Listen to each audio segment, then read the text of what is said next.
Welcome to the Smart Nonsense Podcast, where we talk about smart nonsense. It's a way of being. Got it again! He's back. It's been weeks, really, probably. Yeah. Some dark, some light, but I think we got something on the horizon. Dark, dude. I don't know. Mostly dark. We might be in the eye of the storm. That's usually how it goes, right? You can't just get out of the storm. You're always going to be in it somehow. But right. Was in the storm was like, I don't know if you watched The Perfect Storm, but that's what it felt like in my mind for the past 2 weeks.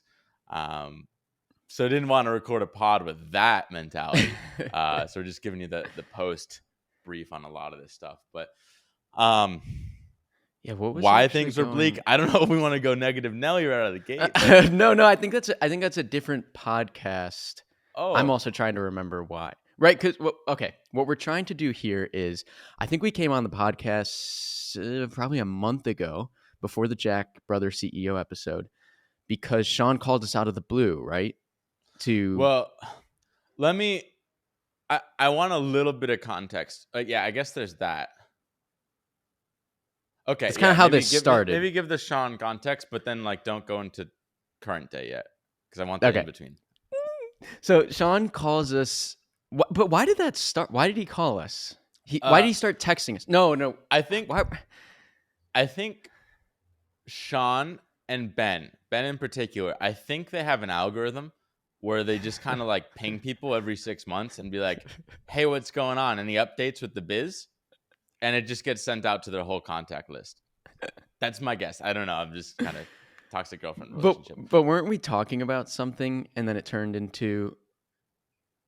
I think you sent something. Basically, yeah. This is how this usually goes. Is we have a group chat with Shaan and his business partner. It's the four of us, and I would say, I don't know, every 2 months you fire something off into the void, a ping value, if you will, seeing if it'll connect, seeing if it'll land. And I think you did a few of them, and then finally, maybe on the third, something landed. We get into a texting spree. You mentioned trying to figure out where we want to go with smart nonsense. I'd really love to sit down and make a textbook from first principles. And Shaan was like, call me. Yeah. And then it's basically just an hour of Shaan pitching us on why this is so amazing. We're going to take down the big sleepy textbook giants and, have smart nonsense be the future Pearson, which is a textbook company. So stoked on it. We shot a pod about this is awesome. Stoked but cautious, or at least I was, right? I think that's the yin and yang. I was the stoked, and you're the cautious, and you're like, hey, Dylan, Shaan's got shiny object syndrome. We all know this. He really likes this today. We don't know what's going to happen tomorrow. This happened before where he gets super excited, and now it's just going to pull you away. The thing that's working, our YouTube channels, let's keep doing that. Don't drop everything, which is kind of part of Shaan's pitch. Is yo, fuck YouTube. These views are worthless. What are you doing over there? Play a good game. Shaan was basically telling us, you're 10 out of 10 talent on a 2 out of 10 game. Views gets you really not much. Granted, it's probably more of a 5 out of 10 game. But he's this textbook thing is a lot closer to 10 out of 10 game. It depends. I think his game is highly calibrated for money, right? And and impact. I think Shaan has repeatedly said for a while he wants to be the world's best teacher, basically. Teach as many people in the world as possible. He loves Tony Robbins. He loves this Indian guy I was just looking up today that teaches everyone. Basically, Shaan wants to make the next Stanford. The Indian guy that teaches everyone. Yeah, fuck. Bien. Bien, y tú. Fucking sorry, I'm running scripts. I can get you his name if you're gonna do that. His name is B.Y. Baiju. No, I didn't need it. That's my bad. Point is, yes, I think Shaan's infinite what feels like play is teaching. So there's that. Plus, he saw money. We can make a lot of money here. He was kind of pitching us SAT prep, because that's where all the money is in the education space. And I think he does recognize that we've gotten really good at and are kind of one of one right now at taking a complex idea and teaching it in a fun and goofy and silly South Park way. Right. I think that's something he's really heavily latching onto as well. Yeah. So basically it was textbook. That was the thing. And then we kind of had this Jack transition period where you were focused on that. I went into the hurricane. What felt like a tropical storm quickly escalated. I was in like category 4, I'd say. Didn't get to 5. 5 would have been out the window. But 4 was like, don't know my purpose in life. I'd come into the office, just stare at the wall, and just go right back home. Really couldn't. Did we talk figure out about my that life. on here? I think we did a little bit because there were a couple of the days leading up to the storm. Yeah, well, a couple of the first few days where you would come in, look at the wall, and leave. Right, that was category 2 probably at that point. So it wasn't getting better. Basically, which I actually think a lot of it came from basically removing Clipt entirely from your life. That was like the thing you spent 80% of your day and brain power thinking about. It just occupied a lot of your brain power. And then it was gone. Our buddy Patrick Campbell got on the phone with us recently. What did he call it? Spoil what I'm getting to. Grenade. Oh. It's like we're used to. Yeah, some framework. He was like, I see this a lot where the CEO removes something from their life or delegates something or sells their business, and then they just start hucking grenades into things. It's like they want that chaos. So it's like you've removed Clipped. Smart Nonsense is actually on track. We're trying to make our content better. We're trying to constrain it down to like more of a quantity game, and you're just ripping the pin out and hucking grenades into things, trying to get some of that like 0 to 1 just chaos and excitement back because you feel empty without it. It reminds me of like in war, like when you're trying to be quiet and stuff, and you got some dude just going berserk. Like I watched Band of Brothers. One dude's just going nuts, and they have to like fucking kill him basically, so he doesn't kill everybody. Same idea, dude. I was going nuts in the foxhole with my grenades, but right. And to be clear, like the problem for me is we've always had A and B, but there's this framework like steps A and B. What you're doing now, what you're gonna do right next. And then we've never had like a Z. Like, what is the final outcome? Like Elon Musk trying to put people on Mars. I didn't feel like we had that. So like B felt like a pointless B because it wasn't clear on the Z. And I think you're a machine, so you don't need that. I'm a little more like B is working. Let's keep doing B. As we do B, C, D, E, and F will open themselves up to us. Right. And then we will be able to. But the problem is B to me is just like, it's like show up on the assembly line and like put out more shorts. And it's like, what's the point of putting out a short on how fucking igloos work? Like, I don't give a shit how igloos work. Like, yeah, maybe I'm teaching a couple concepts, but like, it's not building some bigger church cathedral. I'm just laying little piece of the bricks. storm just leaked out right there. My bad. I might go back into it. Watch out. It could be the eye. All right. So point is, we get on a call with Patrick Campbell, our mentor. He sold his company for like $200 million, and it was bootstrapped, so he kept a lot of that. And we talked about this. We're like, hey, I think the call was actually supposed to be more about like how to do long form content or something, but it turned into like the start of every call is like, how's everything going? And then he just sees me and I got the pins pulled on my grenades, and he's like, oh, we should probably talk about this a little bit. And so he's ask you 3 whys in a row. Right. Realize the first why I start radicalizing, by the third I'm gone. So point is, like, we're talking, I basically don't have a purpose. And then sort of towards the end of that call, you're like, we all feel like, oh, this is a lot of like eye-opening stuff. We clearly need like a Z. We need a Z. And then you mention, you're like, hey, Dylan, as we're talking about like figuring out the Z, grenade guy, I don't want to like, throw another grenade into this foxhole, but Shaan just emailed us this morning. So you're going to want to read that. Wait till you pop in this email that Shaan just sent us this morning. I only glanced at it, but watch out for that. Yeah. So you want to get into the email? I've been talking too much. I do want to get into the email. I thought I would put that level of tea. Fuck, dude. I thought I'd pull it up and read it, but didn't really want to get into super specifics. Let's talk about why it's interesting. So Shaan comes back to us now, like 2 months later, which is surprising because he'd do little check-ins. Oh, this is what I think happened. Hey, Henry, you want to talk? I'll talk. So I had like they'll ping us like, how's the textbook coming, like once in a while. And then there was some tweet, I forget what it was. I think a Paul Graham about school or textbooks or writing. Yeah, I wish I knew off the top of my head, but something Shaan was involved in it, and I like responded to the tweet. I'm like, oh, wait till you see our textbooks or something. And then Shaan like immediately sees this, and he like DMs us and tweets like, how's the textbook coming? And then I don't respond, and then he texts us right after like, hey, how's the textbook coming? And I think we didn't respond. We to that ignored. as well. We did. We just happened to not coming. Well, right, like every time we got pinged about the textbook, my like shiny object radar went wild because I'm like, we're doing B.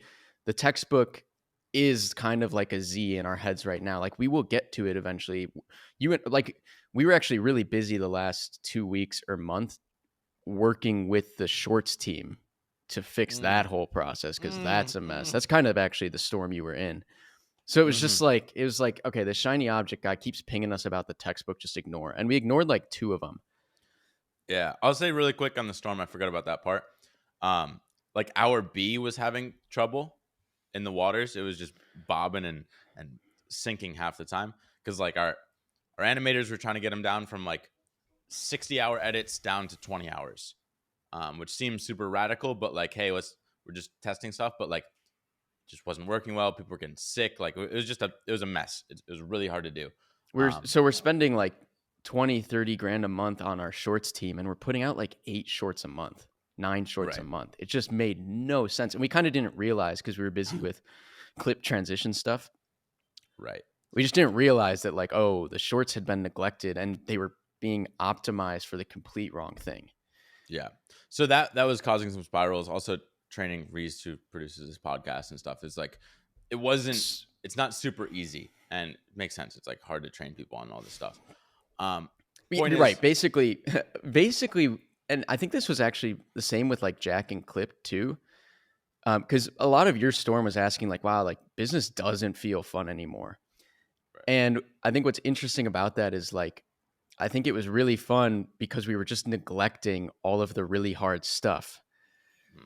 And a lot of the stuff we're doing recently is that hard stuff of like meeting consistently with the shorts team, being like, why isn't this here? Where it's managing people. It's like we have a team of 10 people. It's like babysitting. Yeah. And it sucks. We kind of hate it and it's hard. Right. So that's not the point. I forgot about this. I went on a sabbatical. It only lasted about 36 hours, but like it was kind of nice. I just like zero pressure of doing anything. I just kind of like read some books, realized I was reading some Feynman physics books. And I'm like, dude, fuck physics. This sucks. I don't want to learn any about this. And so that pushed me further down because I'm like, ugh, what am I trying to teach? Basically came out of that spiral. Like, I don't want to teach anything. I don't give a fuck. I just want to make money. And then like, I'll figure out this problem later. Just like kick the can down the road sort of idea. And so PC right. Where you ended up through the storm was, if I can't figure out like the mission or the content I want to make, like might as well get rich, which gets to like an old Navalism, which is like, hey, let's just get you rich first. And then we can figure out the happiness, the health stuff, like that will all come. Right. But the money, so many people, the hierarchy of needs. I feel like if everyone didn't have their day-to-day job with their head down, they would also spiral like I do. But they just like, they find ways to occupy it. But I like don't have a way to occupy it, or I don't like the way that most people occupy. So you need Fortnite in your life, dude. I might, that's but then I'll become a professional Fortnite player. All right. So Shaan, basically we ignored him. And then out of nowhere, literally like right as this PC call was happening, we get this email. Email hits. No subject. Right. No subject. Read this. And it's just a link to a Google Doc. Operation Reading Railroad. should have been Rainbow. Okay. Do we go through high level?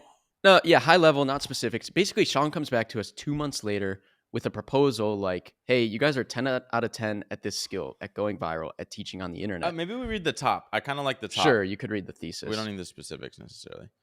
Am I going to find it quickly? Probably not.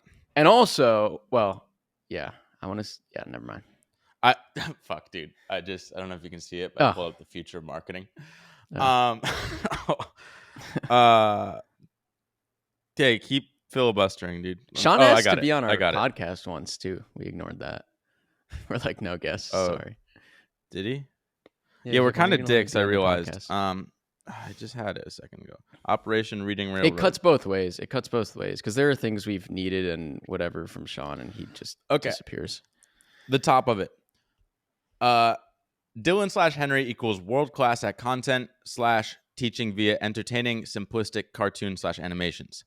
Today, that talent is wasted competing for random views on platforms already full of content. What if we, as a bulleted list, 1, took that skill set, 2, used it in a market that is full of boring, dry, shitty content, 3, got paid handsomely, $100 million plus, and 4, became heroes / saviors to every student in the world? It's like, huh. All right. I'm now, on this board is with that. interesting. This is interesting to me because, right, my main red flag was, all right, shiny object syndrome. He planted this seed in our head. It's kind of like a nuclear bomb at the moment because we got a lot going on. Onus is now on us.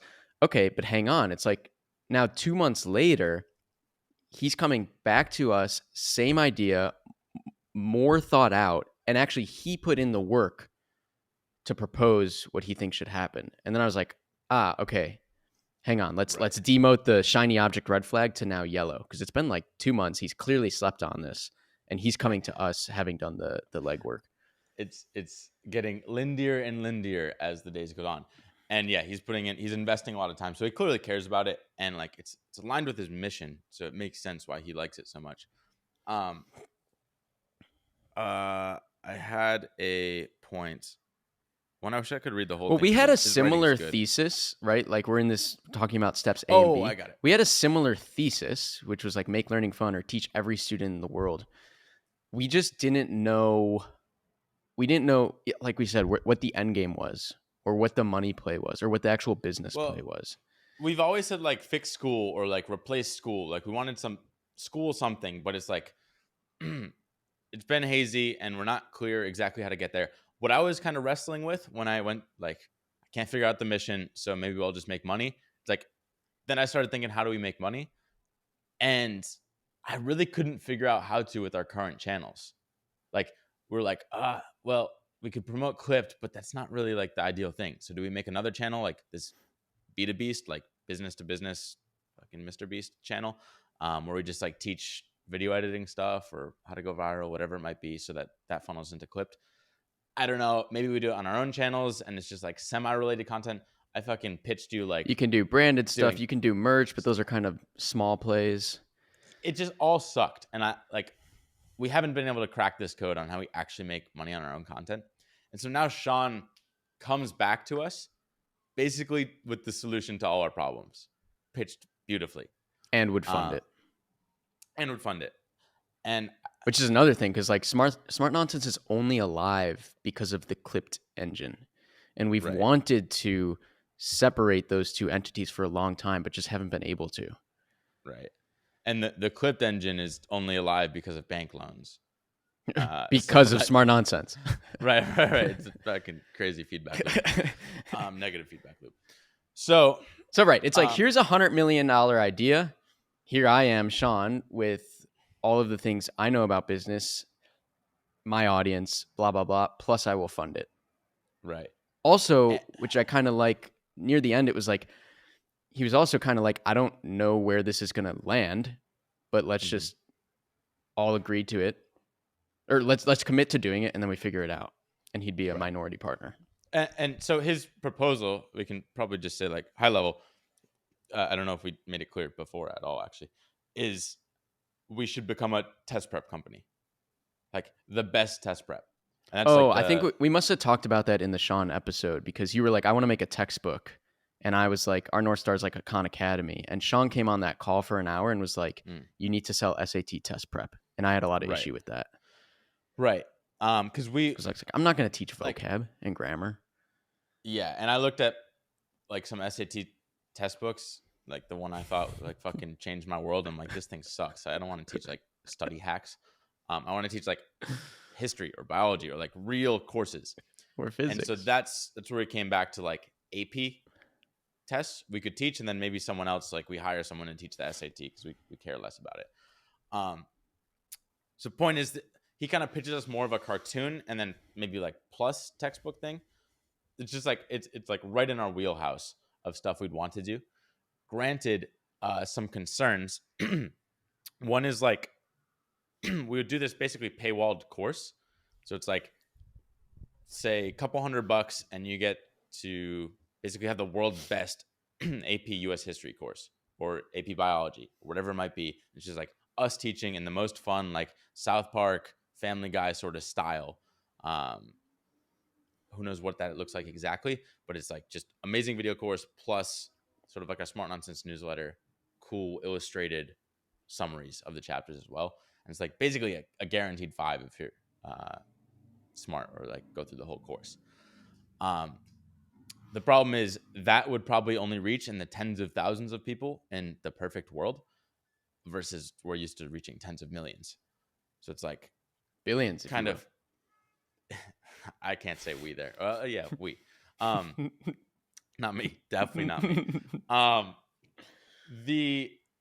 So basically it's like we've looked up to like Khan Academy and Crash Course as like the epitomes of teaching this sort of content well, but they're the opposite model. They're like, we're going to do it for free and basically rely on like fundraising or just like selling like coins to fund everything. And they always scrap, but they reach more people. So like giving up potentially impact, which we can kind of maybe problem solve there to release some of the content for free, for a more profitable business model that can like actually sustain it. Like right now, we don't make money off our content. So we basically do the bare min, which is like, 9 videos a month apparently. But like if this was a thing producing millions of dollars, then we could then go out and hire the next Harvard Lampoon writer to spin up AP physics or the SAT or ACT or whatever the MCAT, whatever it might be. And we could just like reach a much bigger scale, especially with Jack, if we were able to like pull Jack in after he figures out Clipt, which is also, as I'm fucking rambling, but also an exciting angle with Shaan is I don't know how much he could necessarily help with this SAT prep or like test selling to his audience. Yeah, like he can help us sell probably, but like that's his audience probably isn't like a 17-year-old taking the test. Versus if we now build a relationship with him here and then be like, hey, in 6 months, come back and buy into Clipt. And now he has skin in the game there, maybe 20% of the company, and he promotes the hell out of it just like Shepard and blows that up. Way better. So now everything's just compounding at the same time where we have this fucking rip-roaring millions of dollars coming from this SAT prep company. And then same thing on the Clip side. And it's just like fucking like this storm, this wave is actually just easy with the analogies. The potential, it's I think like we've probably talked about we've talked about the potential energy we kind of feel it, where it's like Clipt has product market fit. If nothing changes, it'll do $2 million this year. We're like that is like ready with Jack's help to be optimized and systematized and grown to be 5 million, 10 million. We felt the same way with our content. We just didn't know how to make money. So we're like, there's all this potential energy here. Stuff's about to take off if we keep at it and it keeps compounding. And now it's like, wow, okay, if the Shaan deal makes sense, we can remove Smart Nonsense from Clipt. Clipt becomes super profitable. That rocket ship takes off. We have the stress-free year or whatever to make our Smart Nonsense content, course content. And then, maybe in 6 months, Shaan partners up on Clip stuff and pours gasoline on that. So this is, what's funny about that is, okay, so this is actually a before episode, right? We're talking to Shaan later this afternoon. It's the initial conversation about this stuff in 1 hour. Oh, I gotta eat. Have you ever seen those it's like a trend where they videotape like everyone at a wedding and it's like, this is me on my first drink. And then it hits them all at the end of the night. It's like, this is me on my last drink. And they're just smashed. Haven't seen that. All right. Well, it's all sunshine and rainbows here in the before episode. We'll see after if we got sunshine and rainbows or we're absolutely smacked down by like misaligned expectations or something. God, I hope we're aligned. Garden Whoa, Gartaloo! Unexpected from you. Really? Unexpected. I figured you were ending it. That sounded like a wrap up, dude. Wow, unintentional wrap.